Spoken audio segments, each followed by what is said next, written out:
For how will NITDA's code of practice impact your online life? NITDA, of course, is the Nigeria Information Technology Development Agency, and their job is to boost the nation's ICT sector as well as serve as regulator for the sector's players. The last time we spoke to NITDA, it was about their crackdown on loan apps that were allegedly violating citizens' privacy with intrusive text messages. You remember that conversation we had with Femi. But today we're talking about their new draft code of practice for online platforms. Here's today's big hard fact. According to Statista, 108 million Nigerians use the internet. 108 million Nigerians use the internet. So 108 million of us are directly affected both by the policies of online platforms and by the efforts of NITDA and other agencies to regulate them. The draft code, draft code of practice is the latest effort to achieve that regulation. So I know you want to know how it's intended to work and what it contains. And joining me on the show is the head of legal and board matters at NITDA.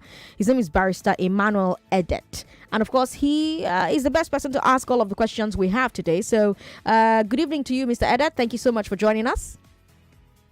Good evening. Thank you. It's my pleasure being here. Lagos, you can watch this interview live on Facebook. Facebook is Nigeria Info 99.3, YouTube Nigeria Info FM. Mr. Edet is joining us via Zoom today. And if you have questions, of course, give us a call and ask.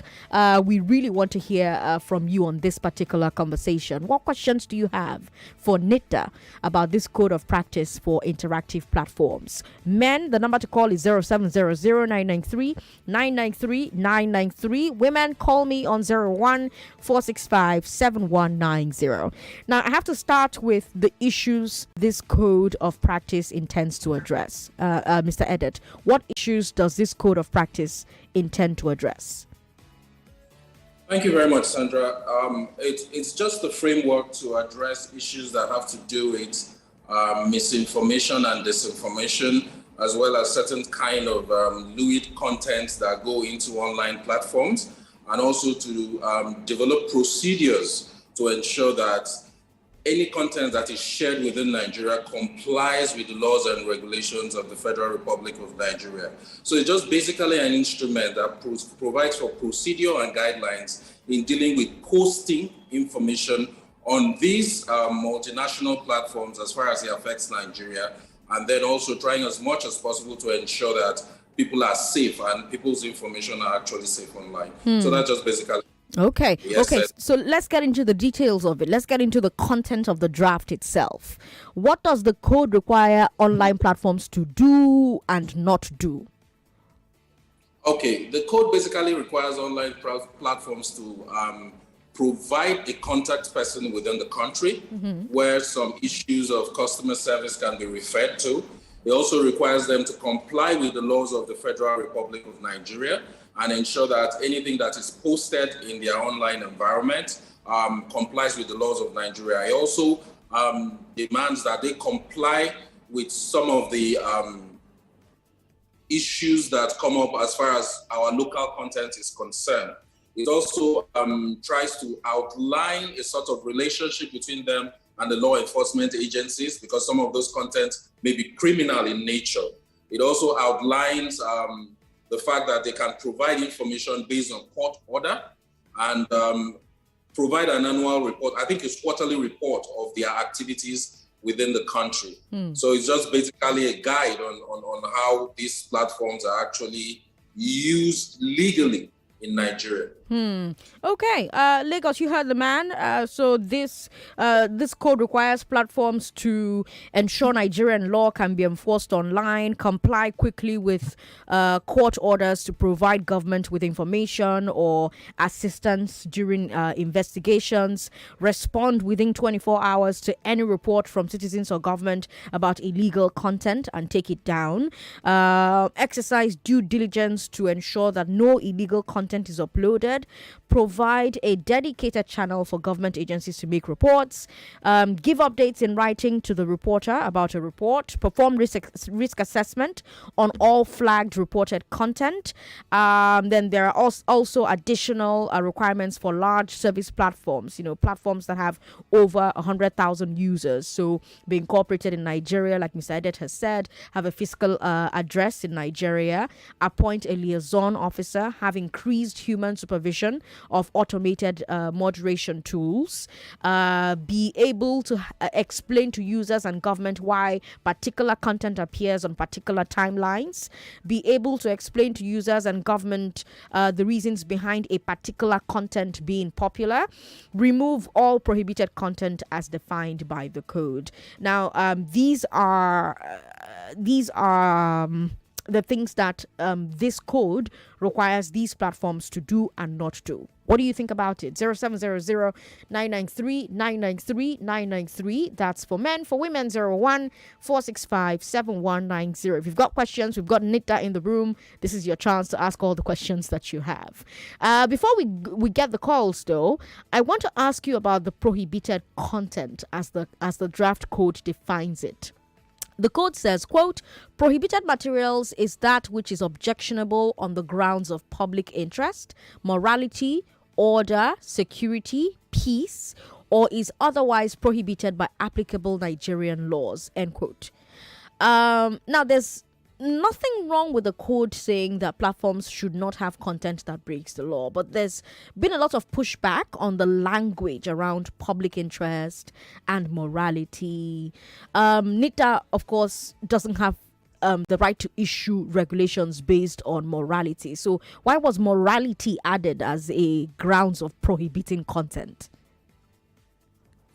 All right, thank you very much. I know that has been an issue. That word morality has been construed as being a subjective word that would deal with will restrict a lot of content, because that's the way it's been interpreted to me. Okay. But the terms that we use in that particular section of the code are terms that are already enshrined in Nigerian law. Okay. And some of those terms are already in several other provisions that actually build up to this particular code. They are used in certain laws, they are used in certain broadcast codes, they are used in certain other regulations. And so we're just taking a leaf of that. But again, the good thing is that this is a draft. Okay. And we are exposing it to the entire Nigerian stakeholders. And we're saying, hey guys, this is what we have. What do you think about what we have? And we are very excited to have opinions like this, where people say, oh, morality shouldn't be a word there. And so these are things that we're going to take into consideration. So yes, as you know, no document is perfect. And so that's the essence of having this kind of conversations and having the opportunity to get the feedback. We've provided Nigerians an opportunity to hit us back with what they think this code should actually address and how they think it should be addressed. And we'll put that within the context of existing laws, and then we'll go ahead and take all these comments into consideration when we are handling the final version of this code. It's interesting you say that, a lot of the language of this code was gotten from, a lot of other laws that currently exist, and I think the reason that the specific language morality has people concerned is because, well, Nigeria doesn't have a universal moral code enshrined in law. So if we have language in regulation that says an agency can prohibit activity or content on purely moral ground, whose morality will that agency be using to judge that content? That's quite an interesting question. Again, like I said, we are not running away from that issue, right? Yeah. So if Nigerians are not satisfied with that particular word, of course, we'll have to handle it the proper way we handle this kind of inputs into regulations. Okay. And we'll deal with it as it matters. But be rest assured that this is not to place judgment on anybody on the use of social media. It's just an attempt to ensure that things that we put out there actually comply with our local laws, and at every point in time is a matter that the courts can actually handle to determine issues that we are dealing with as far as this code is concerned. Okay. Now let's talk about supervision and moderation. The draft code says that large platforms shall, quote, provide the necessary human supervision to review and improve the use of automated tools to strengthen accuracy and fairness, checkmate bias and discrimination, to ensure freedom of expression and privacy of users, end quote. So basically, the draft code wants increased human supervision of moderation processes. Now, there's a feasibility issue there. These platforms have tens of millions or hundreds of millions of users generating billions of pieces of content. The platforms say that in order to moderate all this content efficiently and quickly, they need to rely heavily on automated tools and keep the ratio of human moderators very, very low. So is NITDA prepared to accept that increasing human moderators will lead to higher costs for the platforms, which may make operations in Nigeria less appealing? Well, I don't think that would be the case. And if you the language you've read actually means that it's just a little bit of trying to ensure that this automated moderation does not just run on its own. It's not about changing automated moderation to fully human moderation. No, that's not what we are talking about. But what we are asking for is that let there be some form of human element in terms of that particular moderation. We all know that a lot of these technologies, automated moderation, are imported technologies, so to speak. And it's been noted that sometimes artificial intelligence on its own actually has some bias against certain forms of people and certain types of people. And we also recognize that our culture is slightly different from some other areas where these big tech companies actually operate. So all we want is let there be inputs from humans as far as this moderation is concerned. Let it not just be some machine that it's learning one or two things that would sit there and moderate any type of content and then provide some form of biases against certain type of people. So all we are trying to do is just ensure that we take our local circumstances into consideration when doing this moderation and ensure that there are human inputs to strike that balance between a purely automated environment and a purely human moderated environment. Just that balance to protect the interest of Nigerians. That's what we are gunning for. Okay. The draft code also requires large platforms to, quote, on demand furnish a user or authorized government agency with information on reason behind popular online content demand and the factor or figure behind the influence, end quote. So basically, if a piece of content is going viral or becoming very popular, the draft code as written gives NITDA the right to ask the platform why that content is popular, and the platform must investigate the reasons as well as point to any individuals who could have influenced it. And I wonder, why does NITDA need this power? Why does the federal government need to be investigating virality?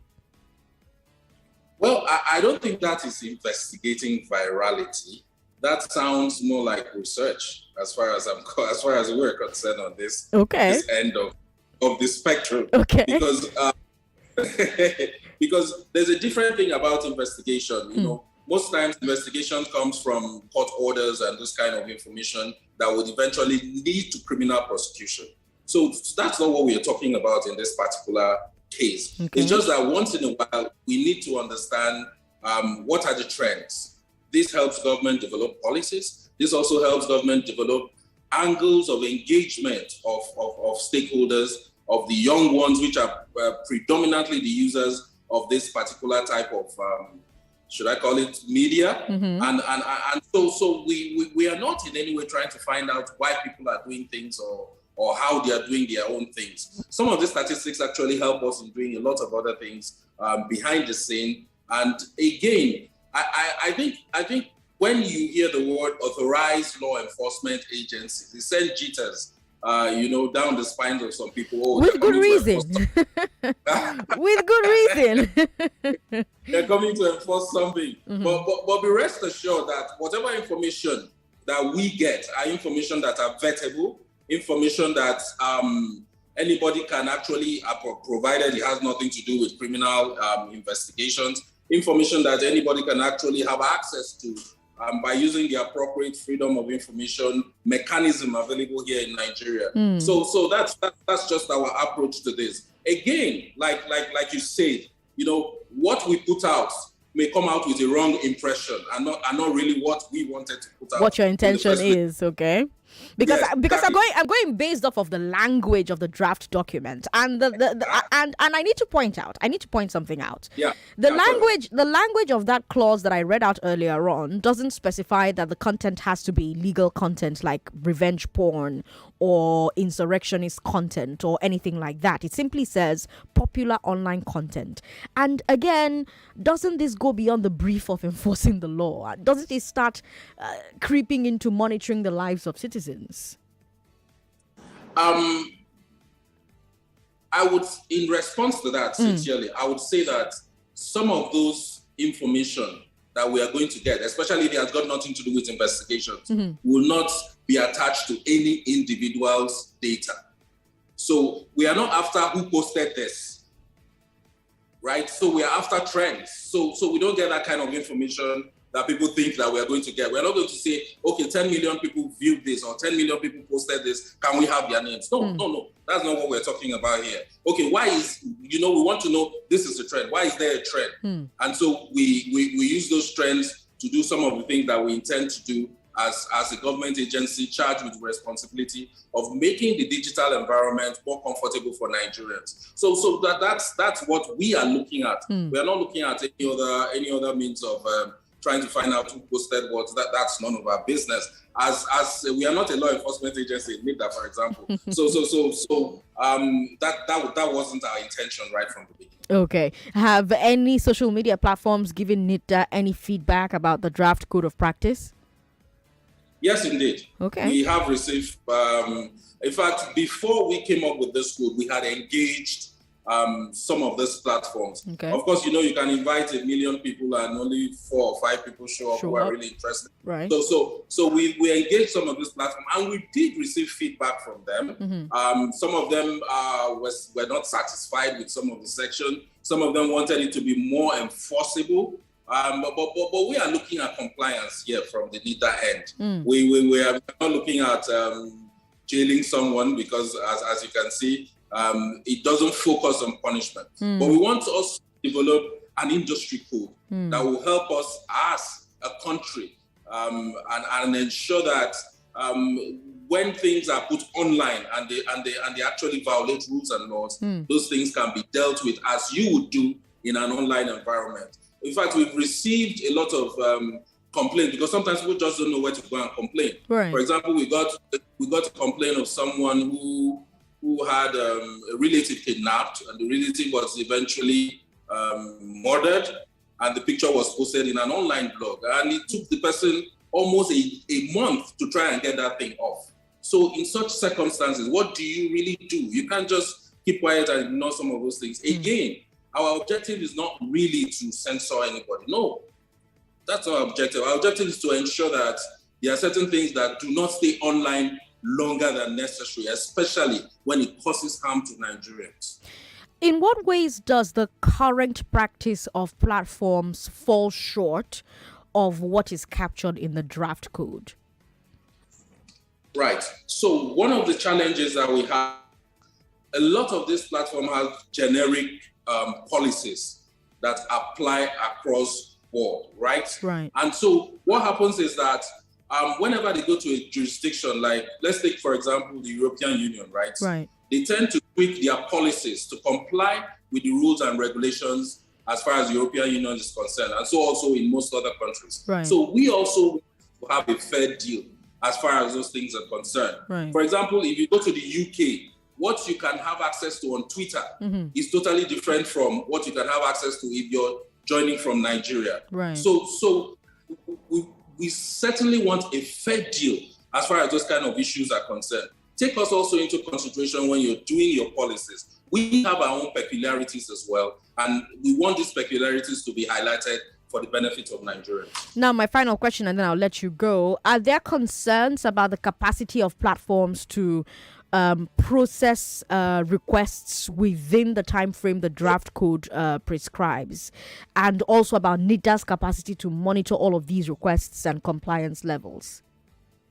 Like every regulation, right? You cannot have 100% coverage from day one. Right. Because sometimes some of those peculiarities are things that are actually new as far as issues are concerned when you're dealing with this platform. Right. For example, most of the platforms are multinational, so bringing them to your jurisdiction alone is another big and large challenge. Right.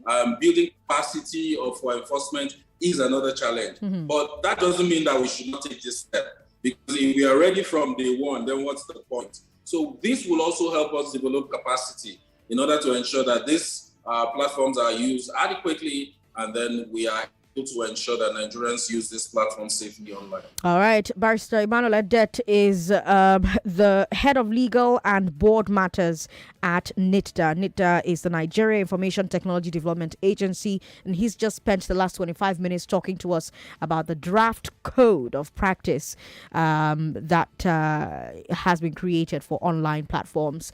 Barrister Adet, if we have more questions, we'll surely reach out. But thank you so much for your time on the show today. Thank you very much. I really appreciate this opportunity. All right, Lagos, before we take your calls, let me remind you that we have another guest joining us on the other side of 5:30. Chief Andy Oboforibo. He is a product lead at Founders Factory Africa, a venture capital firm specializing in tech investments. And he'll be talking to us about this draft code and what he thinks about it. They are stakeholders, and so it would be nice to hear from stakeholders in the tech industry. But hey, if you're going to use social media platforms, you need a phone to do it. And I've got someone with information about the phones that you can use to do it. Good afternoon.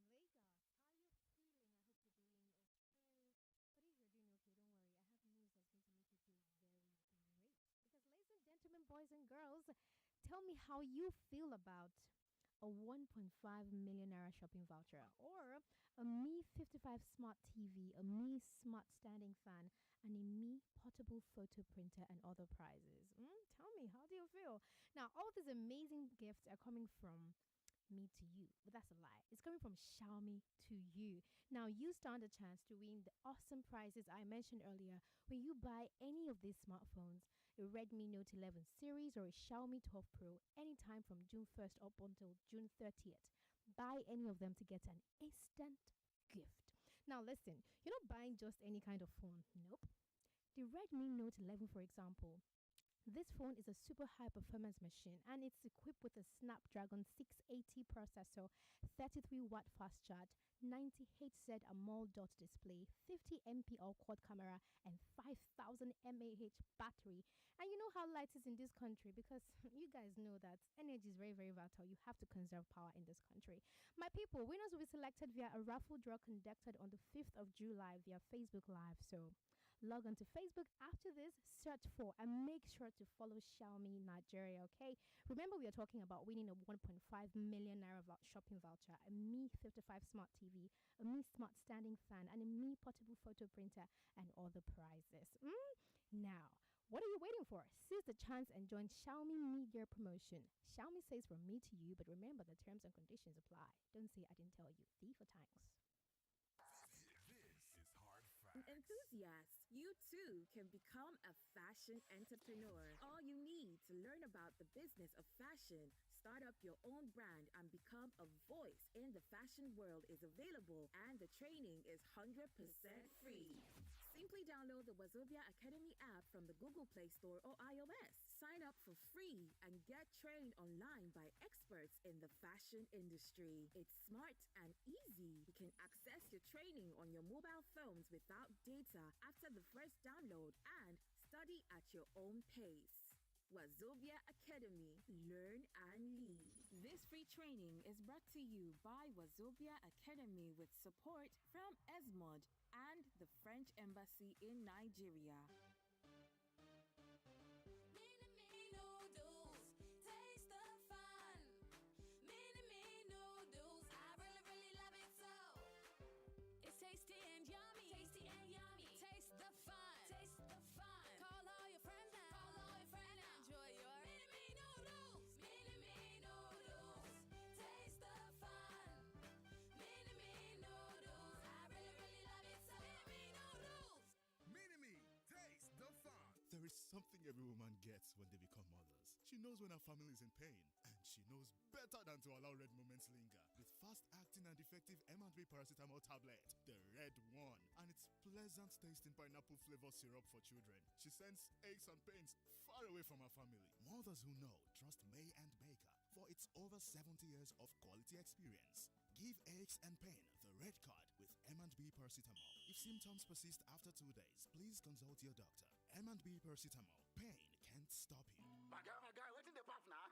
Oh, my shit, don't see the result. Guy, no be smart, you know, but trust you, Nana. A1 parallel. How you doing now? Fine, I be fine. Now, so small house party go in place tomorrow. Jubo Kese go expect you for here tomorrow. What time? 6 p.m. sharp. Why you dey rush talk now? See, my credit goes finish. My credit goes finish. For this new economy, now your credit dey finish. I beg, send me another thing. Oh, speedometer. No need to rush your call. Buy Glow SIM, and when you submit your NIN, then go first sama you up to free 20,000 naira for voice and data. And when you can't even subscribe to Glow, 11 kobo per second. Now to the make calls for as low as 11 kobo per second to all networks. It is available to new and existing subscribers. Terms and conditions they shall. Glow Unlimited. It's time for ShowPrice Big Low Price Carnival. Get ready for affordable offers on show-stopping deals for families of every size. Buy 6 cans of Coca-Cola, Fanta or Sprite at 999 naira 99 kobo and Golden Mon 800 gram cereal for 1,699 naira 99 kobo. Don't miss out on these unbelievable deals and more. Price is valid till the 26th of June 2022. The Watchman Catholic Charismatic Renewal Movement Festa District invites you to a 5-day crusade titled Divine Impact. There will be salvation, deliverance, healing, miracles, diverse blessings as anointed ministers of God pray for the people and for the peace of the land. Dates: Wednesday 22nd to Sunday 26th of June. Time: 5 p.m. daily. Venue: FHA Playground, 23 Road, Festa Town, Lagos. Come. Amazing testimonies await you. Enter the place and it brighten. Make everybody they wonder. Waiting because of the shine. Lush hair. Long hair or short doesn't matter. Crochet or dreadlocks can be better. Only for girls we know better. Lush hair. So you want to slay? Slay with swag. Gotta be lush hair. Gotta be lush hair. Straight up curly, you know they tango, lie. Gotta be lush hair, gotta be lush hair. You wonder how I shine like this. I'm on a lush hair, be the coco. Say you want to know. And if you wanna be fine like me, I can show you where to go. A lush hair, be the coco. Beautiful people know how to make an impression, and that's why they only trust Lush Hair Extensions to bring out the shine in them. Lush Hair, be beautiful. Relax, recharge, and take a break this summer. Find the best summer holiday deals to Dubai, London, Cairo, Florida, and many other amazing cities on wakanow.com. We've got you covered. Book now on wakanow.com or visit any of our travel centers near you. Take a break. Pick a city. Wakanow. Let's go. Anti-wait, straight to the point, we no get time to waste. I feel like you get to your number. Star 711. It is safe and secure. So many things you can do, it is pure. And it's so easy to remember. Star 711. Oh yeah, you want to pay your bills, send and receive money. I be you need to check your balance. Star 711. It's so easy to recharge my phone. I can close my eyes, open my account, and I'm good to go. Star 711.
Mother's love is unconditional. Nothing serves this love better than a bowl of Indomie. So, show some love with Indomie.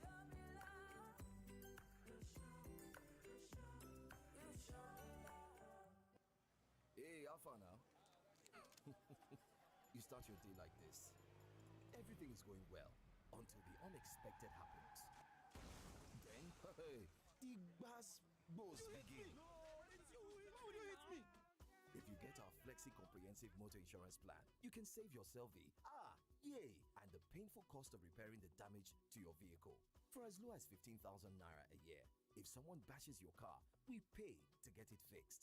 Visit www.hairsinsurance.com or call 0700 434 to get the Hairs Flexi Motor Plan. Hairs Insurance, your simple, smart protection. Many people are in business, but not everyone means business. The people who mean business never say no to money, cash, card, or transfer. These ones grab business opportunities with their full chest. Keep an eye on things that matter, like people, cash flow, and how it all adds up. They do not only know their onions, they know their numbers. They mean business. With Number, you mean business. Visit www.number.com, that is NOMBA, number.com to get started. Welcome back to your number one talk, news, and sports station. This is Nigeria Info.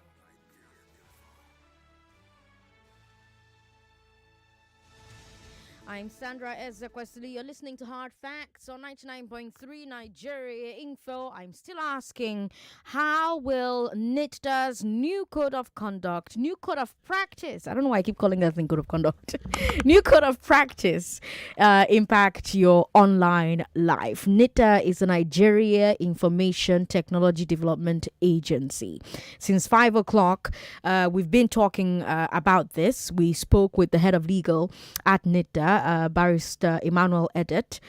We spoke with NITDA directly about their draft code of practice for online platforms. He mentioned that this is a draft. They do require the feedback from the public, and that's what Hard Facts provides. Think of Hard Facts as a daily town hall meeting for government policies, right? So when government says, oh, we want to do this, so I'll come and shout for you people. Government says they want to do this, so then you people say, no, we hate it. Oh, yeah, we love it. And government says, okay, they love it, and then they'll sign it. Or okay, they hate it, and then they'll fix it. So that's it. That it's a daily town hall meeting, But this code, this particular draft code, will regulate what online platforms must do and must not do. Now, it's important to pay attention to this because it's an important piece of regulation. And it affects a lot of Nigerians, or it could affect a lot of Nigerians who are online. Now, remember, before the break, I told you that according to Statista, 108 million Nigerians use the internet. So 108 million of us are directly affected both by the policies of online platforms and the policies of their regulators like NITDA.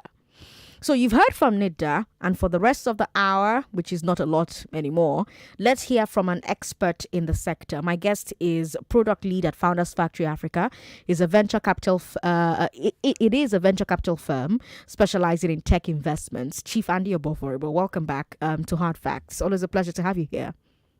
Always a pleasure to be here, Sandra. Thank you. And Lagos, we still want those questions or those observations or those comments. Go ahead and give us a call on 0700-993-993 and 01465-7190.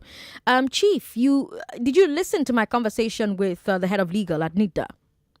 Yes, I did. Okay.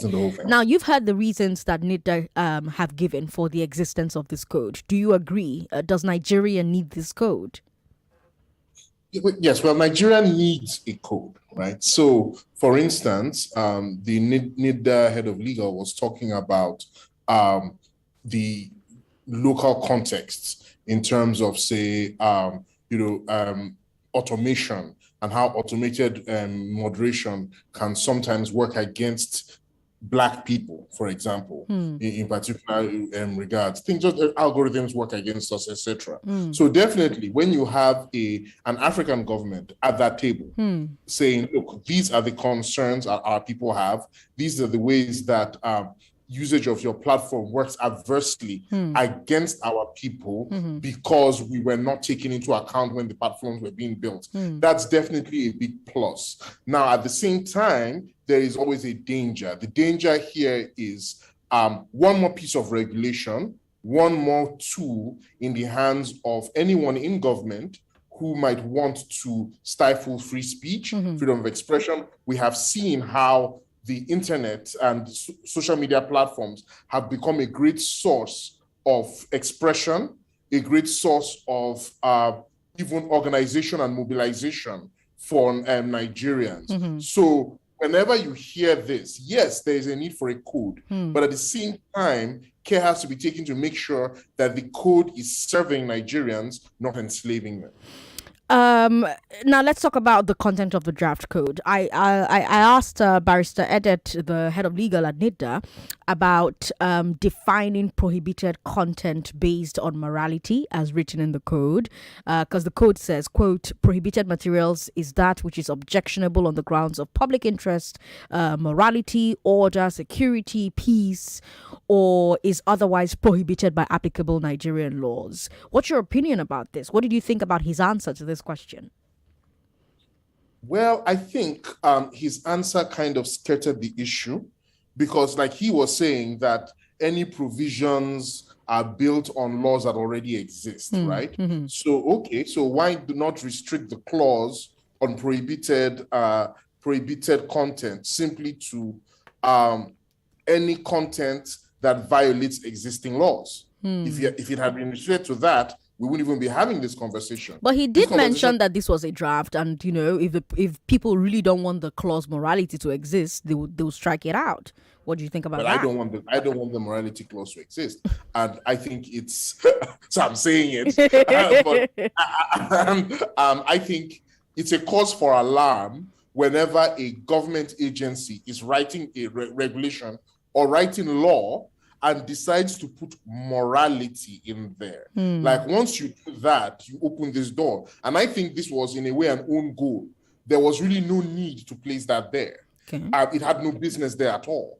I mean, I know this is not I beg to differ. We had that beautiful debate. Does Nigeria, is there a universal moral standard? And both debaters did great. But the truth of the matter is that there isn't one, you know, even within one religion, like say Christianity, there are disagreements about what things are moral versus immoral. Now you talk about a multi-ethnic, multicultural, multi-religious society like Nigeria, and when you want to regulate anything based on morality, it's a red flag. So morality should not have entered there, especially because there's additional context. We have seen morality clauses used by other agencies to stifle speech.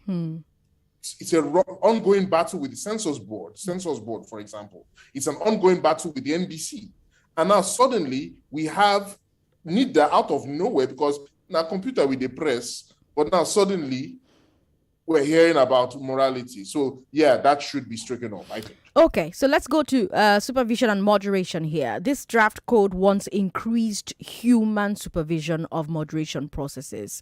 And I asked the head of legal at NITDA about the feasibility issue there. And he said, well, no, they're not asking for an overhaul and a dramatic increase of human supervision. That they're asking that it not just be automated only. What do you think about that? Well, I get that. I understand that. I agree with that. But at the same time, the platforms were not doing automation only anyway. The platforms are mostly doing a hybrid of automation and human supervision. You know, so is the question here that they want more Nigerian human supervision, more human supervision dedicated to Nigerian content? And then there's now the question which you asked him, and I'm not too sure about his answer, about the trade-off between, like you're talking about a 24-hour turnaround time. You want human beings involved and you want a 24-hour turnaround time.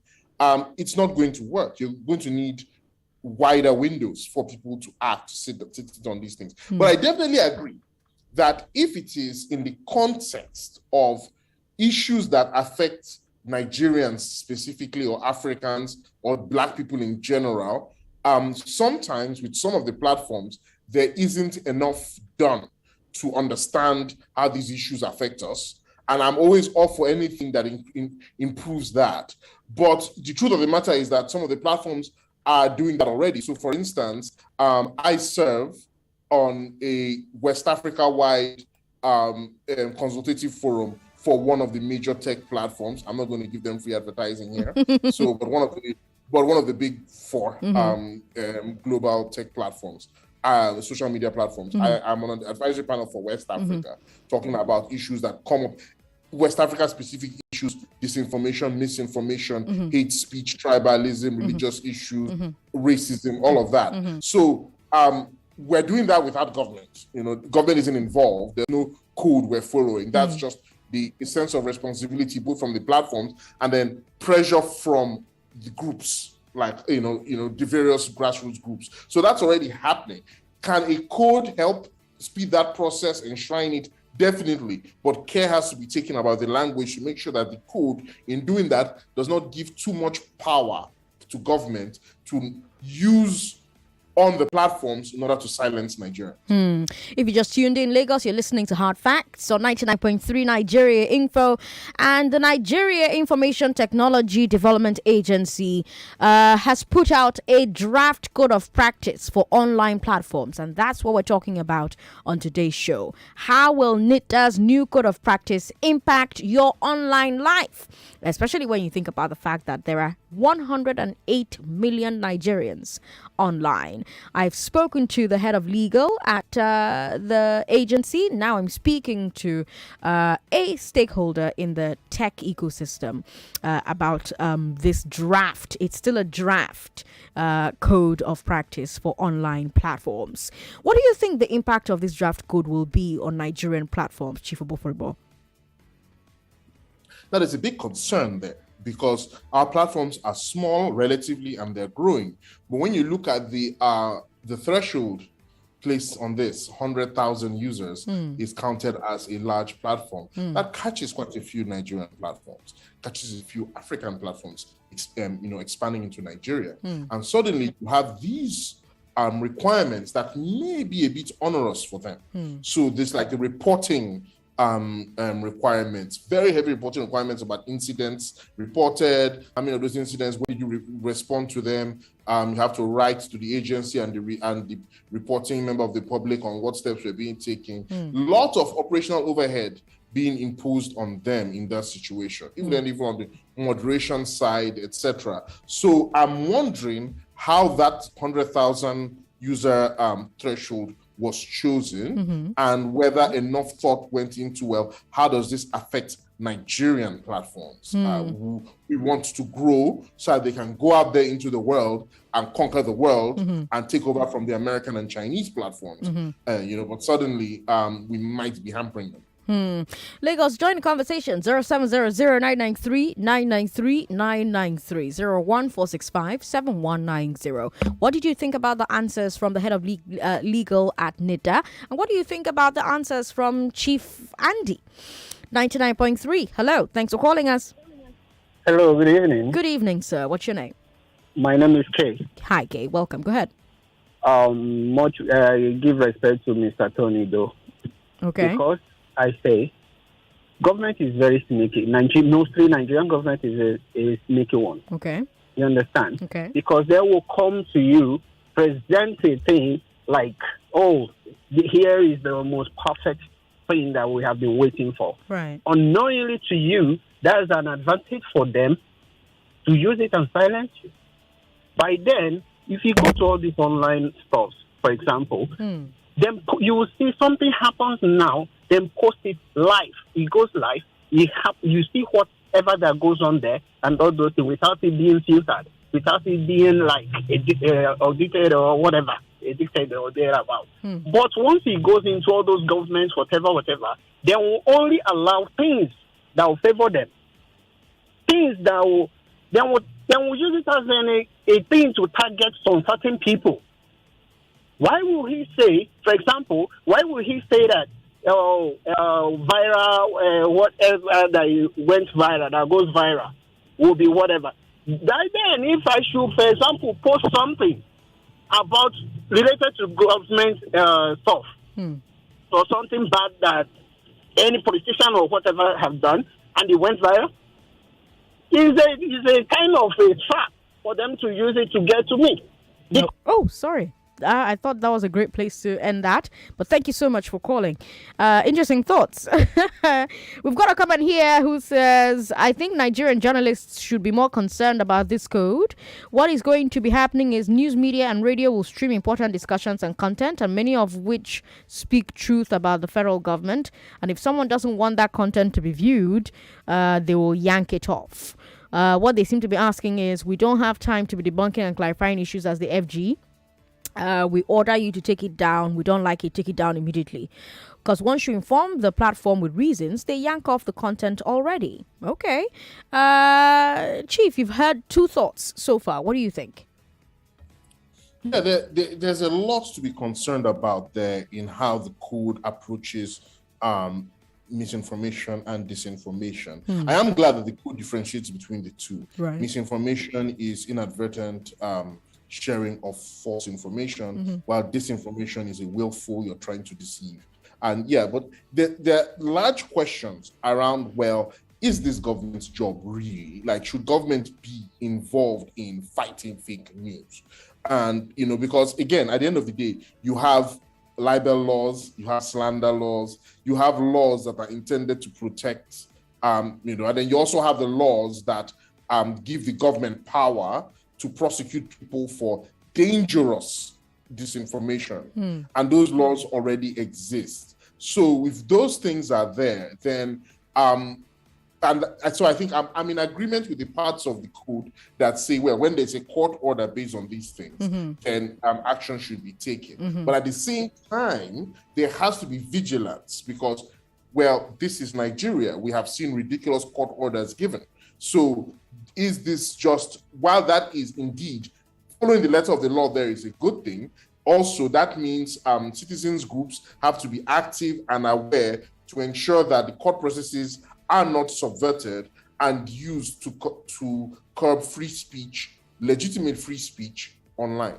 Okay, let's leave it at that. Thank you so much for your thoughts. I have 3 minutes before I go, but I think I can squeeze in like one final question because I have a final question, right? And it's a question I asked the head of legal at NITDA when he was on the show. This draft code requires large platforms to, on demand, furnish a user or authorized government agency with information on reason behind popular online content and the factor or figure behind the influence. So if a piece of content is going viral, basically, or becoming very popular, the draft code as written gives NITDA the right to ask a platform, why is this content trending? Investigate the reasons. Point us to the individuals who could have influenced it. And I asked Barrister Emmanuel Edet, well, why does NITDA need this power? And he said, well, it's just research. Think of it as research. It's not, I don't think it's, maybe perhaps the language is a bit scary, but what we're really going for there is, well, we want to just find out trends, follow the trends, see how people are using these social media platforms and why and in what ways, etc. But it still seems to me like the federal government tends to want to be investigating virality. He disagrees. What do you think? Well, if you're saying, you said virality, he said trends. That's the same thing. and the question now becomes why? No. His sticking point was the investigating part. Okay. You said investigating. He's saying research. So okay, fine. Let's say it's research. Why does the federal government want to do this research? He says, oh, there are things they're using it to do. What are those things? Because again, I'm not sure if that's the job of the federal government. The federal government is to ensure that rules are not being broken, laws are not being broken. If NITDA is saying it wants to do this to improve conversation on social media, well, we didn't ask for that. we're doing just fine, right? But he did mention that the European Union and a bunch of other countries have their own codes for these platforms. So why not Nigeria? And like I said at the beginning, I'm all for Nigeria having a code. But what I'm taking exception to is the idea that that code should involve research into trends, which is another way of investigating virality. Let's leave it at that. Chief Andy Oboforebo, always a pleasure to have you on the show. Lagos, that's all the time I have. I'll be back tomorrow with the big three. Road to 2023 at 5. At 6 after the news, let's talk about Father's Day. Rent in small monthly installments. Just send rent by WhatsApp chat to 090-5353. 99.3 Nigeria Info. We are more than just radio. Subscribe to our YouTube channel at Nigeria Info FM. Check us out on Facebook at Nigeria Info 99.3. Follow us on Twitter at Nigeria Info FM and on Instagram at Nigeria Info FM Lagos for live updates as it happens. 99.3 Nigeria Info. Let's talk.